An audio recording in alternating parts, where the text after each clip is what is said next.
Bonjour à toutes et à tous. Alors bienvenue dans cette neuvième partie de vidéo. Alors comme prévu, nous verrons comment réaliser donc un rendu et une composition. Et je vous parle brièvement en fait des quelques petites modifs que j'ai apportés donc aux éléments du décor. Alors ici vous pouvez constater que j'ai barricadé cette petite fenêtre. J'ai tout simplement récupéré la porte et je l'ai placée ici, je l'ai redimensionné. Ici le gazon, vous pouvez voir que finalement je suis revenu planter en fait le gazon dans ma scène ici. Et d'ailleurs je crois qu'au niveau de la dimension, elles sont peut-être un peu trop petites. Donc je vais faire un S en Z comme ceci. Voilà. Ici également, on va venir faire cette petite modif donc sur cet objet ici. En fait, la tôle ne peut pas tenir aussi droit, donc on va juste la faire tourner dans l'axe Y ici, rotation comme ceci. Et hop, je viens la poser ensuite pour avoir quelque chose d'un tout petit peu plus réaliste. Alors là, ce serait bien que vous enlevez en fait les plantes qui rentrent en fait dans. Si vous avez des plantes qui rentrent dans la tôle, moi je vais pas perdre mon temps à le faire, sinon la vidéo va durer beaucoup trop longtemps. Ok. Donc ici, on va aussi venir modifier rapidement en fait notre shader ici qu'on avait créé pour pouvoir en fait modifier les couleurs à notre guise. En fait, il nous suffisait juste de rajouter donc dans le shader éditeur, on retourne dans le nœud ici, donc tabulation pour l'ouvrir. Ici, on va juste venir ajouter en fait un Shift A. On va taper directement son nom ici, donc mix. On va prendre le mix RGB. On le connecte juste ici. Hop, ok. Là aussi, je vais juste réactiver aussi mon. Hop, voilà. Je vais peut-être passer en mode, voilà, pour que vous puissiez bien voir ce qui se passe. Même, hop, voilà. Et maintenant ici en fait, on va venir piquer, on va placer ce point ici dans le facteur. On va sélectionner cette couleur, on va venir la piquer ici, hop, et on sélectionne cette couleur et on vient la piquer ici. Maintenant, pour pouvoir manager en fait nos couleurs directement depuis le nœud sans avoir à rentrer, il nous suffit de venir les connecter ici. Donc, couleur 1, couleur 2. Donc, on peut aussi renommer ces paramètres en fait. Alors, si vous voulez, vous pouvez passer ici en plein écran, donc ce volet. Vous laissez votre souris dans cet espace et vous faites CTRL ALT barre d'espace. Et là, vous avez un mode plein écran. Donc, vous appuyez sur N, vous tirez ici, hop, comme ça vous voyez un peu mieux ce qui se passe. Donc, on veut renommer ces deux valeurs ici. Donc, on peut cliquer là et hop, on va dire terrain.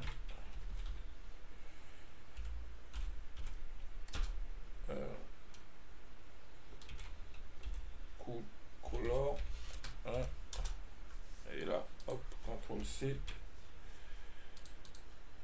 et CTRL V et là on va juste mettre 2. ok, donc CTRL ALT barre d'espace pour fermer de nouveau notre mode plein écran. Et maintenant si on sort d'ici, on remet notre barre de temps ici, on va dans les paramètres des matériaux. Vous pouvez voir que maintenant hop, on peut gérer directement donc les couleurs de notre terrain ici. Alors CTRL S, on sauvegarde. Ici, si je passe en mode rendu, hop, vous voyez ce que ça nous donne. On peut toujours jouer avec ce paramètre ici et on peut venir modifier maintenant directement les couleurs ici, ce qui est vraiment très avantageux. C'est vraiment le but en fait de concevoir des shaders en fait procéduraux comme ça, c'est de pouvoir ensuite les contrôler. Alors même là vous pouvez ouvrir, vous pourrez mettre d'autres couleurs. Ok, alors même nous on va peut-être aller chercher quelque chose de légèrement différent ici. Hop, hop, comme ceci. Ok, ok. Alors ce qu'on va faire avant de commencer notre composition, on va placer notre caméra. Donc ici on était placé à peu près ici. On va changer le mode aussi de notre caméra. Ici je vais passer en mode hop, Donc juste ici, je sélectionne ma caméra et je passe en mode plutôt orthographique, donc pour avoir une vue à plat. Ici, je joue dans le focal pour voir en fait mon bâtiment en entier. Et là, je peux déplacer ma caméra donc avec G, comme on l'avait vu. Hop, je la place à peu près comme ceci. Ok. Je peux dézoomer encore légèrement. Alors après, à vous de voir en fait l'angle qui vous intéresserait plus, si c'est par ici ou par la face avant, la face arrière, etc. Hop. Ok. Donc, CTRL S. Je peux regarder ce que ça me donne. Après aussi, vous n'oubliez pas que vous pourrez donc, pour ceux qui utilisent donc le Pure Sky, vous pourrez toujours venir changer donc la position du soleil pour avoir les ombres d'une manière qui serait plus intéressante pour vous. Alors, je regarde ce que ça me donne comme ceci. Hop. Tac. Avec les ombres en avant, c'est peut-être pas top. Plutôt avoir les ombres juste. Alors, j'essaie de voir un peu ce qu'il y a. Hop. Hop. Ok.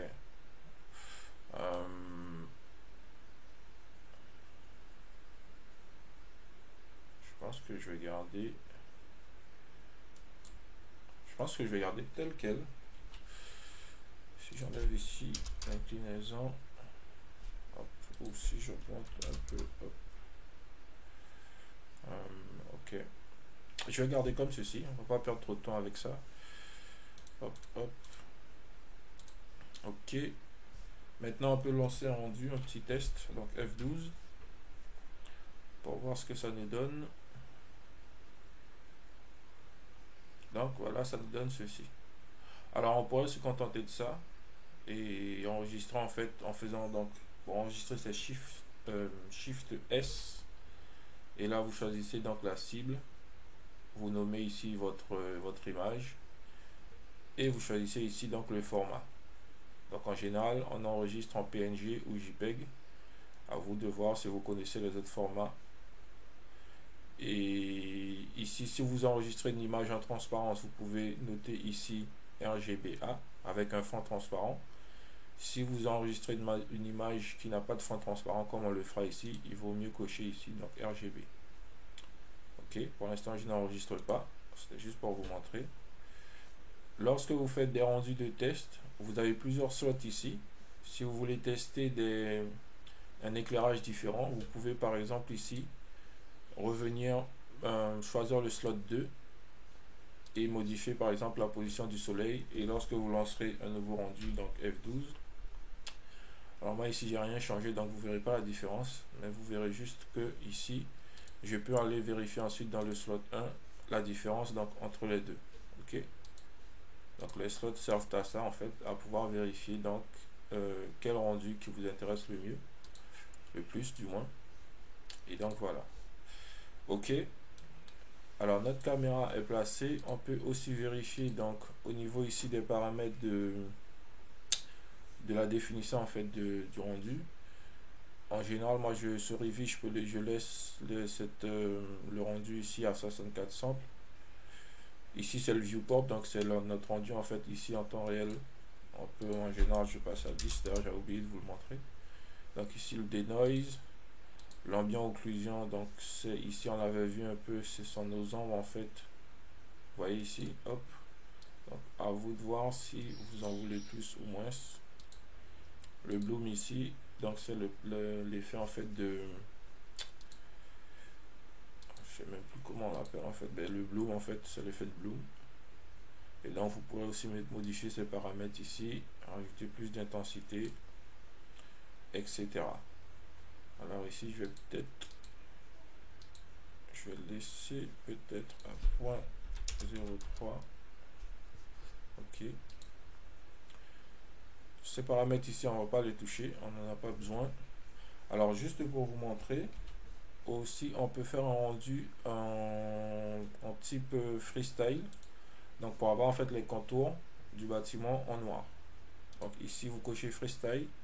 Par défaut vous avez ici une valeur à 1, mais vous pouvez la passer à 0.5, sinon les lignes seront beaucoup trop épaisses. Cette valeur correspond tout simplement à l'épaisseur de vos lignes. Et ici vous allez dans le freestyle line set ici, vous pouvez décocher Christ et garder uniquement silhouette et bord. Et ici si je fais un F12, alors par contre le rendu sera un tout petit peu plus long, puisqu'il va devoir en fait détourer tous les éléments du décor, même les plantes ici. Donc voilà, ok, voilà ce que ça nous donne. Et là regardez, si je vérifie dans mon slot, voilà, j'ai mon rendu sans freestyle et avec freestyle. Donc ça nous permet vraiment de comparer, de voir déjà qu'est-ce qui nous intéresse le plus en termes de rendu. Alors moi ici je regarde un peu, hop. Alors, on fera un rendu sans freestyle pour aller un tout petit peu plus vite. De votre côté vous ferez comme vous le souhaitez. Ok, donc ici je décoche. Maintenant que notre caméra, donc on va dire qu'elle est correctement paramétrée, hop, ici je touche plus à rien. On verra pas en fait ici les champs de profondeur, c'est pas nécessaire dans ce tuto. On verra dans un prochain. Donc ici on peut de nouveau ouvrir un volet ici de compositor, du compositor pardon. Ici vous cochez node et vous verrez apparaître ceci. Donc ici en fait ce nœud ici correspond tout simplement au rendu de notre scène. Alors ici je peux masquer pour CTRL S pour gagner un peu en performance.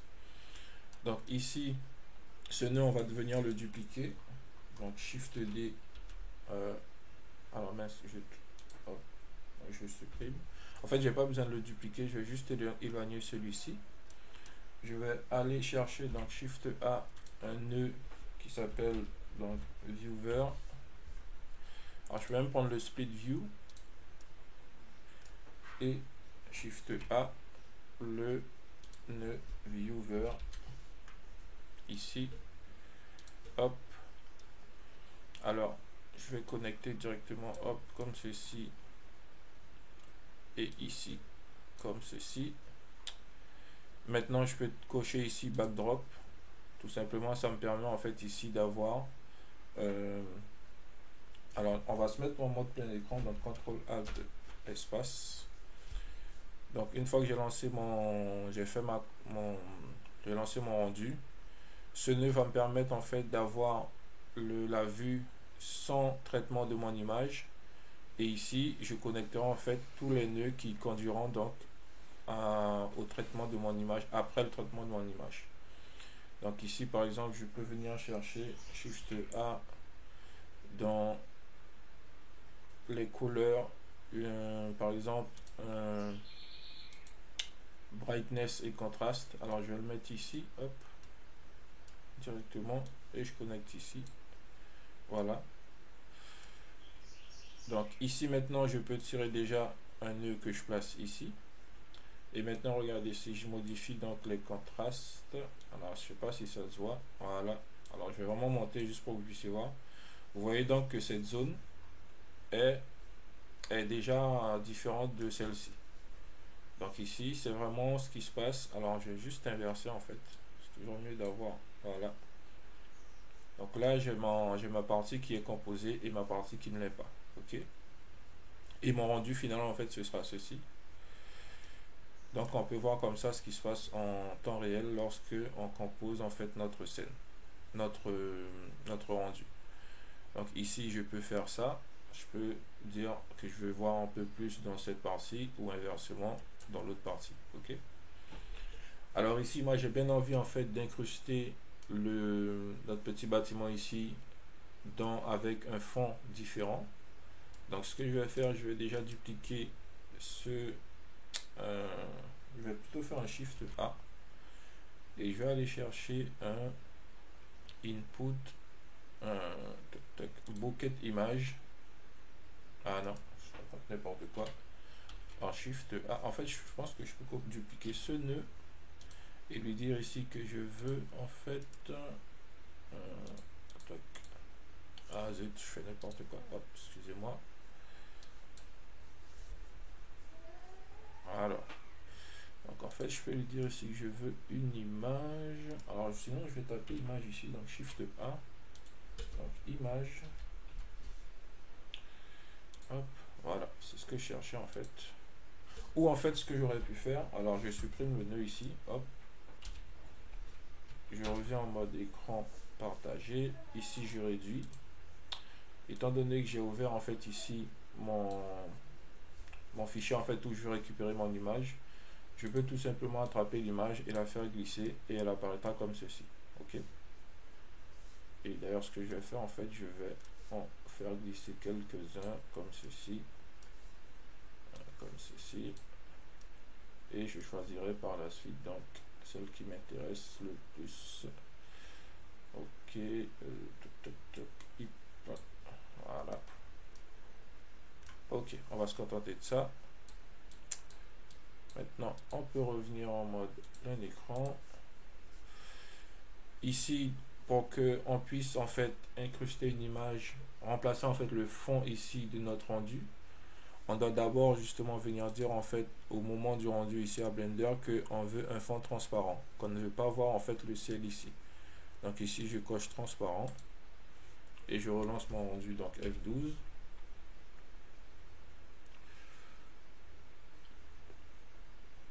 Et vous voyez bien qu'ici maintenant j'ai un fond transparent. Ok.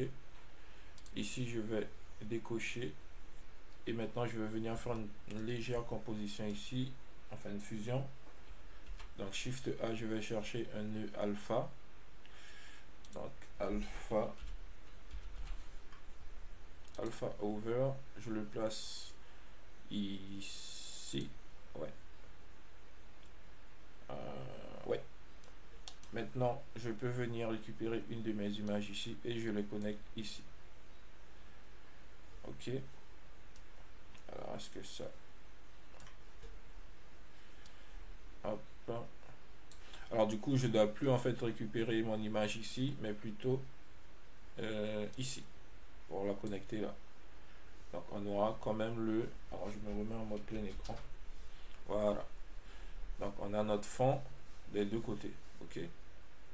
Alors, vous pouvez voir un peu ce que ça nous donne. Alors, je vais juste monter un peu la luminosité de mon écran, puisque je ne vois pas grand-chose. Ok. Donc voilà ce que ça nous donne à peu près. Alors ici, on peut toujours venir essayer donc nos autres images ici pour voir quel fond qui serait le plus intéressant. Alors ici déjà mon image elle est trop petite, je peux la supprimer. Je vais connecter celle-ci pour voir. Hop, pas terrible. Hop, je vais essayer celle-ci. Ah, mon image est aussi trop petite sur celle-ci. Ok, finalement on va essayer donc entre les deux.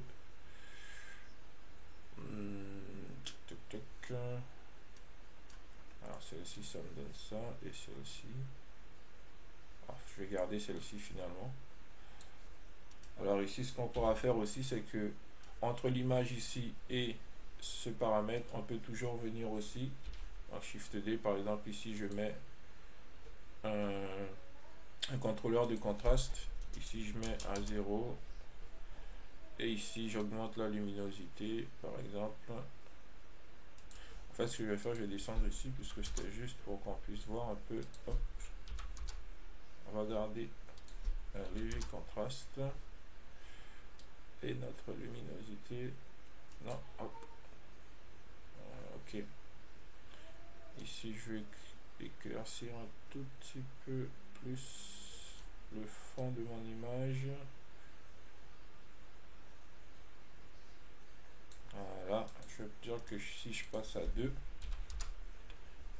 ok. Ici, je peux aussi venir ajouter un nœud. Alors, Shift A. Un nœud. Alors, converteur, ce serait un nœud. Alors, non, filtre. Je peux rajouter du blur. Vous verrez qu'on peut faire vraiment beaucoup de choses. On va faire quelque chose d'assez simple. Alors, je crois que c'est le glare qui m'intéresse. Et Non, c'est pas le glare. Shift A. C'est le nœud. C'est pas le denoise. Alors je sais plus. Filter. Ah voilà, moi c'est ce petit nœud qui m'intéresse. Hop, je vais le connecter. En fait, je veux pas que ça influence en fait ici sur mon image de fond. Donc cette image ici, je veux pas que ce nœud l'influence. Donc je peux le connecter juste après ici l'image. Donc il va seulement me traiter l'information de cette image. Donc ici, après, vous pouvez voir en fait déjà que là, mon image est légèrement floutée. Si je réduis, hop, j'ai une image beaucoup plus nette. Je peux aller chercher ici le Sharpen. Hop, si j'accentue, vous pouvez voir que il me rajoute beaucoup plus de détails sur ma scène. Alors là, ici, moi, je veux quelque chose à point 2 ou point 1. Ici, OK. Je vais garder mon Sharpen à point 1. Ici, je veux en fait continuer à ajouter, à combiner en fait d'autres effets. Donc, je peux toujours Shift D, récupérer un alpha ici. Je mets cette valeur à 0.5 et je viens connecter donc hop, ici et ici je mets Shift D, un nouveau Sharpen que je connecte de nouveau ici. Hop, et je viens le connecter ici et maintenant je le connecte ici. Et ici à la place du Sharpen, je peux aller chercher par exemple un, alors je sais plus c'est lequel qui m'intéresse. Ah voilà, un Kirsch. Vous voyez, ça me donne un effet assez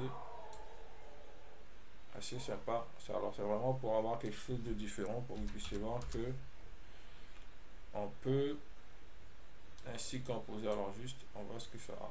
Là c'est pas terrible. Alors pourquoi il m'a fait tac tac tac. Alors en fait finalement ici je devrais pas avoir, en fait je peux plus le récupérer là. Il faut vraiment que je récupère ici mon image, sinon j'aurais juste voulu avoir en fait avec le, c'est pas grave en fait, je vais vraiment, c'est pas grave, on voit en fait maintenant ce qui se passe. Donc point 1, ok. Voilà, si je passe ici à point 3, hop, ou à 3, dans 30, voilà. Donc voilà ce que notre rendu nous donnera. Alors on va se contenter de ça. On aurait pu continuer en fait à travailler un peu, mais on va pas essayer de faire quelque chose de trop compliqué pour cette fois-ci. Il y a, je crois, la balance des couleurs qui m'intéresserait. Alors juste ici. Alors c'est là où vous verrez en fait toute la nécessité d'avoir en fait un PC qui soit assez performant, sinon comme vous le voyez en fait ici, j'ai quelque chose qui rame énormément et c'est juste pas agréable pour travailler du tout. Donc hop, moi maintenant je me connecte là, et ici, et maintenant je peux jouer donc avec le ton, hop, de ma couleur. Alors je vois pas ce qui se passe. Ah hop, pardon, ici j'ai pas connecté le viewer. Donc voilà, en fait, ok. Maintenant je peux jouer comme ceci avec l'environnement en fait de ma couleur ici. Alors ce que je vais faire, je vais complètement en fait passer ici à 0, qu'on puisse voir finalement. Ok. Donc ici, je pense qu'on va aller chercher quelque chose qui ressemble un peu à ça. Du coup, j'ai envie de baisser un peu le contraste ici, passer à 4. Ok. Ou peut-être à 4, 5. Alors vous voyez, cette partie ça prend un peu de temps puisqu'en fait on essaie de trouver quelque chose qui nous intéresse en termes de rendu. Alors je sais pas qu'est-ce qui... Hop. On va regarder quelque chose d'assez... Hop. Ok. Ici si je joue un peu avec... Ah non, peut-être pas. Ok. Alors, on va pas trop bidouiller, mais vous aurez vraiment compris le principe. Ici, on a réalisé une composition. Donc, on a notre rendu ici. On a une image de fond ici. Bien sûr, on aurait pu rajouter encore d'autres images. On aurait même pu en fait dire à Blender qu'on veut utiliser deux scènes ou deux calques ou plusieurs calques et les superposer comme ceci en utilisant donc la même méthode. Donc c'est vraiment pour vous montrer comment ça se passe et ce qu'il est possible de faire donc en composition. Et vous notez que ici, si je mets de nouveau ma séparation donc à 50, donc entre mon rendu standard ici qui sort directement donc en faisant mon F12 et ma composition, il y a quand même une nette amélioration et des effets assez intéressants. Ok. Donc ici, moi, je vais sortir du mode plein écran. Hop. Je peux fermer en fait mon compositeur. Alors même si en fait vous laissez ici le splitter à 50, lorsque vous ferez votre rendu, vous aurez seulement en fait, puisque la sortie en fait de votre rendu, c'est ici le compositeur. Le splitter et le viewer ici, c'est simplement pour avoir un peu plus une meilleure visibilité ici de ce qui se passe pendant votre composition. Alors ici, je vous montre juste quelques commandes de raccourci qui peuvent être intéressantes. Donc ici, vous pouvez déplacer votre image en fait lorsque vous faites la composition en maintenant Alt et la molette de votre souris, vous pouvez déplacer comme ceci votre image. Ok.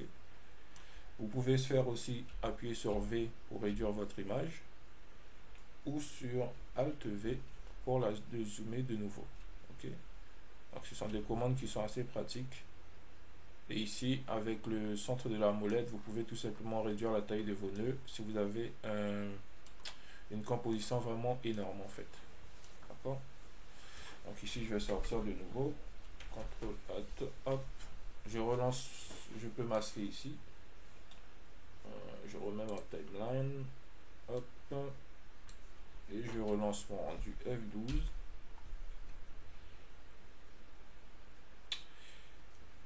Tac, tac, tac. Voilà. Hop. Il nous fait notre composition. Et là, je fais mon Shift S pour enregistrer. Je choisis ici. Alors, le format PNG est beaucoup plus lourd que JPEG, mais en tout cas, vous aurez une meilleure qualité. Donc, moi, je garde mon image en JPEG ici. Et donc, je vais l'enregistrer sur mon bureau. Hop, et je peux le nommer. Donc, tuto modélisation.